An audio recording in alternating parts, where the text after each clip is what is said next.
Halo, semoga kita semua sehat, senantiasa mendapatkan kemudahan dan segala sesuatu berjalan dengan baik. Amin ya rabbal alamin. Saat ini kita akan membahas tentang jurnalistik online dengan jurnalistik offline, yaitu bagian pertemuan kita yang kedua.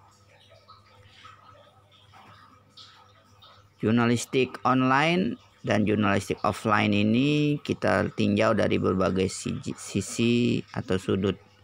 Indikatornya adalah dalam pembahasan ini kita mengerti dan memahami serta dapat membedakan antara jurnalistik online dengan jurnalistik offline.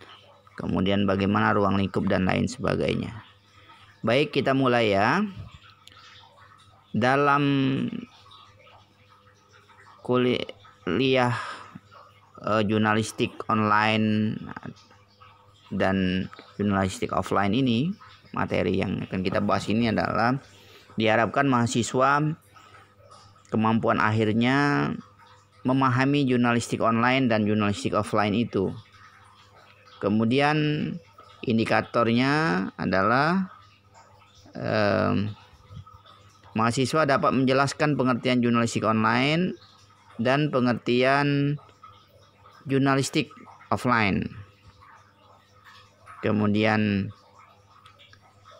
bahan kajiannya adalah pengertian ruang lingkup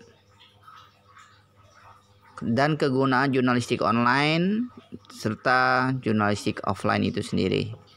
Baik, kita coba beberapa untuk pembahasan yang akan menjadi kajian kita pada saat ini. Menurut sumber dari kompasiana.com, jurnalistik online dan offline itu apa sih bedanya? Beda dari jurnalistik online dan offline. Seperti kita ketahui, teknologi ini saat ini sudah semakin berkembang dan menghadirkan banyak profesi baru. Salah satunya adalah jurnalis online. Lantas apa saja perbedaannya? Perbedaannya dalam beberapa hal. Yang pertama adalah proses peliputan berita. Kalau jurnalis offline, biasanya setiap selesai menulis berita, mereka akan mengirim berita tersebut ke editor. Dan nantinya berita yang telah terkumpul akan dipilih mana yang layak cetak dan cocok menjadi highlight. Sedangkan kalau jurnalis online, biasanya mereka akan meliput sekaligus menulis berita. Dan ketika berita sudah disetujui oleh editor, akan langsung diunggah di laman website. Jadi prosesnya lebih cepat. Kemudian dalam hal multitasking, jurnalis offline biasanya akan menulis berita dalam dua format, yaitu foto dan teks. Tetapi kalau jurnalis online, biasanya mereka akan menulis berita dalam 5 format: foto, teks, ada videonya mungkin juga ada audio dan hyperlinknya juga. Kemudian yang ketiga adalah dari sisi search engine optimization atau SEO. Kalau pada poin ini wajib untuk dikuasai oleh jurnalis online. SEO akan sangat berpengaruh pada artikel yang dibuat oleh jurnalis supaya berita yang dibuat dapat dibaca oleh banyak orang. SEO ini tidak diatur dan terjadi secara natural atau alami saja, sehingga perlu diperhatikan pemilihan kata atau diction yang menarik dan banyak digunakan sebagai kata kunci umum. Nah, apa yang menjadi persamaannya? Kalau persamaan, yang pertama adalah menguasai kemampuan dasar jurnalis. Oh, tentu saja kalau mau menjadi jurnalis online ataupun jurnalis offline, tentu semuanya harus memiliki kemampuan dasar dalam hal jurnalis. Baik jurnalis online dan offline, mulai dari bagaimana format penulisan berita, jenis hard news, soft news atau feature, sehingga nantinya berita tulis akan menjadi tepat sasaran dan berguna untuk masyarakat. Kemudian dalam hal multitasking yang dimaksud pada poin ini ialah bagaimana seseorang jurnalis dapat melakukan pekerjaan dalam satu waktu. Misalnya dalam menulis berita sambil mendengar keterangan dari narasumber. Wah, sambil ketik-ketik narasumber ngomong apa kita juga ngetik juga, dan ya itulah seninya kalau kita menjadi seorang jurnalis. Ya,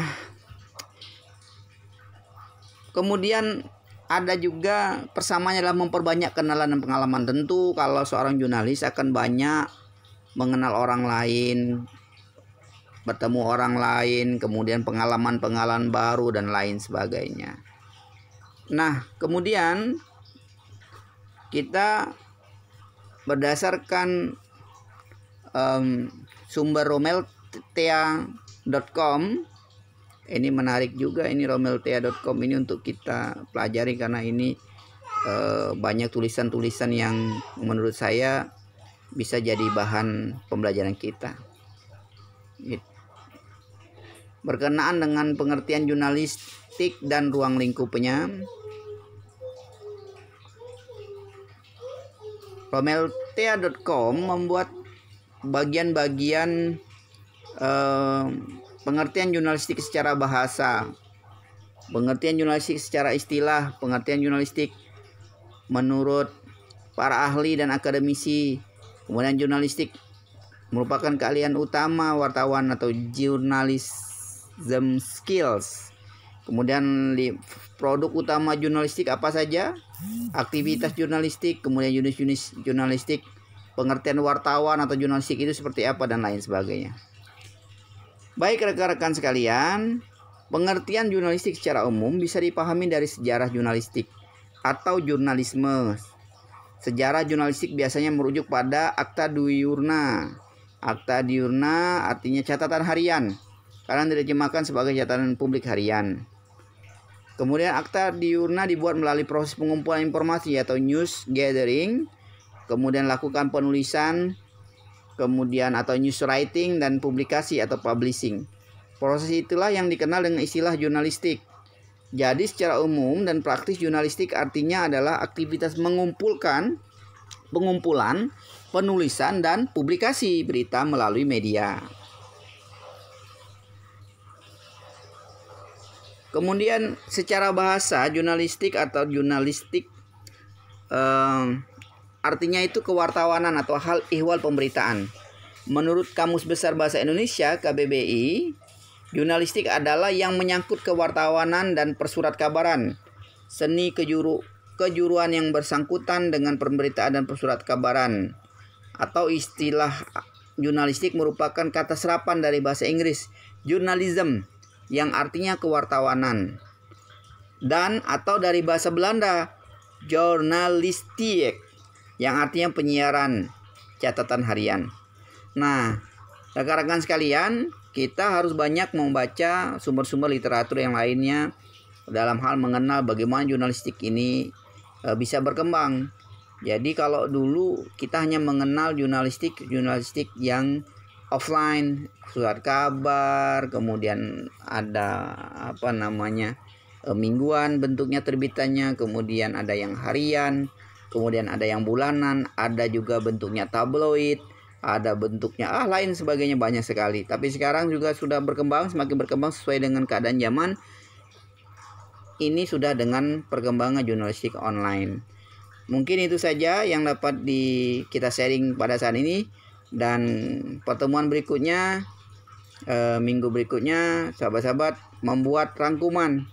Silakan para mahasiswa membuat rangkuman dari berbagai sumber, bisa dari website yang sudah saya sampaikan, romeltea.com, atau mungkin kompasiana.com, kemudian yang Republika dan lain sebagainya, kemudian atau dari buku-buku di perpustakaan berkenaan jurnalisme, dan yang menjadi tema tugasnya adalah apa yang kita pahami atau pengertian atau ruang lingkup atau jurnalisme atau jurnalistik online itu seperti apa sih menurut teman-teman itu. Kemudian jurnalisme atau jurnalistik offline itu seperti apa. Baik, itu selamat belajar, selamat mengembangkan pengetahuan, dan selamat berpraktek. Assalamualaikum warahmatullahi wabarakatuh.